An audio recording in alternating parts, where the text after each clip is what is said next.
Yields back. Chair recognizes Ms. Lee from Pennsylvania. Thank you, Mr. Chair. I think it can't be overstated how vital the Postal Service is to this country. It's the only mail delivery service that reaches every single address in the United States. Yet what's being seen during Postmaster General DeJoy's time is slower deliveries, increased costs, poor and even deadly conditions for employees, and an erosion of trust in this institution. From what I'm hearing in my district in Pittsburgh, the Postal Service's unresponsiveness has added to that distress. Just this year, 15 of your employees working in my district reached out to my office with complaints of an abusive and hostile work environment. They came to my team because they had nowhere else to turn to at the Postal Service. They had made their complaints, they'd gone to those above them, and they still got no help. Those workers sent letters to every one of my office locations because they were so used to being ignored and unheard. It's completely unacceptable to have so many employees reaching out for help and for no one at the Postal Service to do anything about it.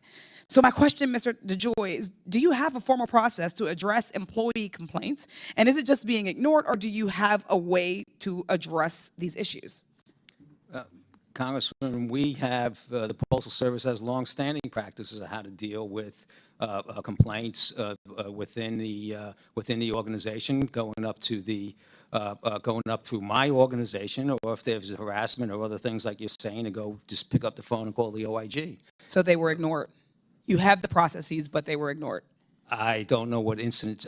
You need to give me more specifics. I doubt that they were ignored. Okay, well, I doubt that any of my constituents made that up, but I will definitely connect our team so that we can get those directly to you. We would actually love the opportunity to do that. Can you commit to approving and creating a process or outlining us what it is and actually listen to take action to improve the working conditions of Postal Service employees? I have converted over 100,000 people to full-time positions. I have made the workplaces significantly better in many of our operations. Mr. DeJoy, I'm really sorry, but your employees do not agree. I bet you a bunch of my employees do agree. Well, the ones in my district don't, so I will not speak to ones outside of my district, but the ones that we've spoken to in my district 15 you're talking currently don't. I'm certain that we can get more, and of course, we will direct them right to you. Okay. Thank you so much. Another issue from my district, not of those 15, involves a local tax collector, a job that's an important local government function and relies on timely and accurate mail delivery. Not getting those bills on time or at all can mean late fees or missing out on pay early discounts. One of the problems is mail that's coming back is undeliverable, yet this person didn't get the return to sender until a year later, way past the time needed to catch and fix this issue. So to be clear, something would be mailed out. It would not be returned to sender within a year, so long outside of the window that they could remedy any of the issues for a incorrect address or whatever. Can you explain how it would take over a year to receive a return to sender piece of mail? If there are processes that we have that are manual processes that have tens of millions of pieces of mail going through, and there is a reliability rate that's not 100%. So that could happen, and it can get stuck in a casing or in a mailbox, or in a machine or something like that. Thank you.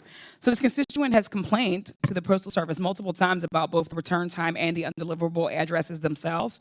My office has also brought the problem to both the local and federal level Postal Service offices, and it still hasn't improved. The most recent response from the Postal Service is that they consider the problem solved because they no longer received any complaints. Do you know why they aren't receiving the complaints anymore? In order to make a complaint, the constituent has to speak to a manager. Yet every time she goes to the office, no manager can be found. Mr. DeJoy, why is there no follow-up process for customer complaints to make sure a problem has actually been solved? Well, we do have significant follow-up for customer complaints. We have over 3,000 people in our call centers. We have, people within our retail centers, our 31,000 retail centers for methodologies to file So complaints. just to be clear, is it just a difficult process?